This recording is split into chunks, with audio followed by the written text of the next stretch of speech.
கன்னியாகுமரி மாவட்டம் அருமனையைச் சேர்ந்த சிஆர்பிஎஃப் வீரர் சத்தீஸ்கரில் மாரடைப்பால் உயிரிழந்தார். ராணுவ வாகனத்தில் உடல் எடுத்து வரப்பட்டு சொந்த ஊரில் அடக்கம் செய்யப்பட்டது. கன்னியாகுமரி மாவட்டம் அருமனை பகுதியைச் சேர்ந்தவர் ஜெயசிங். இவர் சத்தீஸ்கர் மாநிலத்தில் சிஆர்பிஎஃப் வீரராக பணியாற்றி வந்தார். கடந்த 30 ஆண்டுகளாக இவர் ராணுவத்தில் பணிபுரிந்து வந்தார். திருமணமாகி இவருக்கு குழந்தைகள் உள்ளன. இந்நிலையில் திடீரென கடந்த 14ஆம் தேதி பணியில் இருந்தபோது அவருக்கு மாரடைப்பு ஏற்பட்டுள்ளது.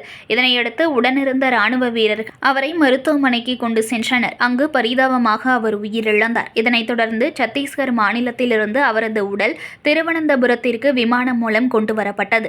அங்கிருந்து ராணுவ வாகனத்தில் சொந்த ஊரான அருமனை பகுதியில் அவரது வீட்டிற்கு கொண்டு வரப்பட்டது.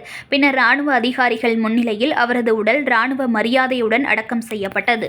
செய்திகளை உடனுக்குடன் தெரிந்து கொள்ள லைக் பண்ணுங்க, ஷேர் பண்ணுங்க, சப்ஸ்கிரைப் பண்ணுங்க, மறக்காம கமெண்ட் பண்ணுங்க.